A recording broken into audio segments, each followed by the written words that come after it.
Welcome to this week's Behind the Poem. I have done many takes of this intro. One was like 5.5 minutes long. One was, I thought, on a good pathway to itself, and then an alarm went off that shut it down. So I'm going to say this. I'm taking a nod from the universe and my phone that this poem requires way less preamble than I planned, and really just a content warning, which is that it is Eating Disorder Awareness Week. This poem is about my experience having and recovering from a decade-long eating disorder. I had an eating disorder from ages 11 to 21. I've been fully recovered now for 18 plus years.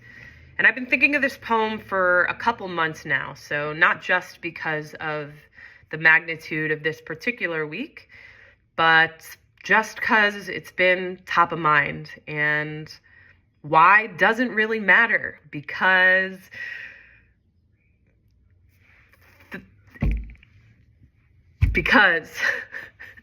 what matters is that this poem is called Buoy.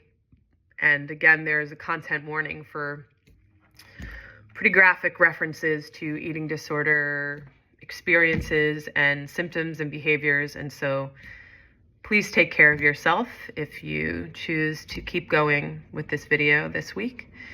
And to all the organizers and activists and mental health professionals and eating disorder experts and specialists out there doing the profound work to spread awareness, to build access, accessibility, inclusivity for eating disorder awareness, treatment, and recovery. Thank you, thank you, thank you. That has long been a bedrock in my own work as an artist, as an activist, as an educator. And so thank you to everyone in solidarity with and making profound moves on this cause. Here's the poem. Take care. Buoy. 1. Mom's office was at the back of the house. The former owners used it as a bedroom for their teenage daughter. Remnants of privacy captured in the blue accents of the bathroom. Must have always been a sanctuary for experimental heathens. My favorite red East Bank Club sweatshirt limped off my shoulder. Remnants of my 1980s birth, the neckline cut out like my digestive system when I flushed the toilet. I felt successful. Remnants of every previously failed attempt sinking to the background, dripping from my pride, floating to the surface like my meal. A buoy in the ocean, me. Drowning in my flannel pajama pants, searching for a lifesaver. I walked back to my bedroom. My friend had no idea. What a sleepover. 2. Used 2 fingers from my right hand, a toothbrush, the Jedi mind trick, a reverse paralysis to be the spout of a whale, a disintegrating doormat, nails scratching my throat's chalkboard, a hollowed tree trunk, a statistic, flirted with my toilet, my brother's toilet, my sister's toilet, my parents' toilet, the guest room, the powder room, the alley behind Lana's house, the theater classroom, the first, second, third, and fourth floors of my high school, the garbage can under my bedroom desk, plastic Solo cups next to my homework, water bottles in my car, the shower, the sink, airplanes, the cabin at sleepaway camp, the woods behind the cabin at sleepaway camp, every toilet, too many toilets, so many toilets, an affair with any unlocked door, my skill set sprinkled across the country, and an audience of thousands clapping the cover closed with every flush. 3. An already robust 13.5 years of accomplishment. Had an epiphany while running on the treadmill at the Park Hyatt in Tokyo. Drank only orange juice for lunch when I returned home to 6th grade in Chicago. Stopped eating lunch by springtime. Stopped eating dessert. Stopped eating candy. Stopped eating fried foods. Left for sleepaway camp.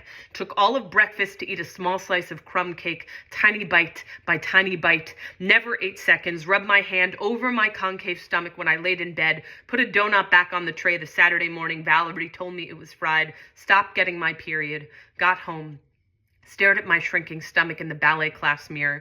Didn't eat lunch in 7th grade. Brushed my hands under my rib cage 5 times a day just to make sure the fat was still slipping away. Weighed myself naked every morning and night. Kicked a soccer ball 100 times against the brick wall of my backyard patio. The strength of the red bricks weakened with every bounce. Never saw the dessert table at my bat mitzvah. Hope everyone else enjoyed the celebration. 4. When we meet in my memory, I pet her left cheek with my right hand, whose fingertips have long forgotten the dainty dangle of her uvula. I run my thumb across her eyebrow, tell her not to overpluck them anymore, and assure her they will grow back thick like her body will be. I tell her they will sell the house. The tragedies will only get worse. The life jackets will feel even further away. I tell her it will continue like this for a long time. But there will be a last time, although I don't remember it. Don't remember where it was, why it happened, what it looked like, or who was in the other room. But I can assume how it smelled.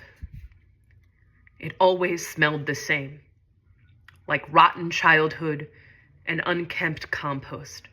Now, its absence smells like freedom, I tell her, even when my brain shivers and pegs my fingers to two-step with my uvula again. I run my left pointer finger across her upper teeth. At least you will not lose your teeth, I tell her. That will have been one of Dad's biggest concerns.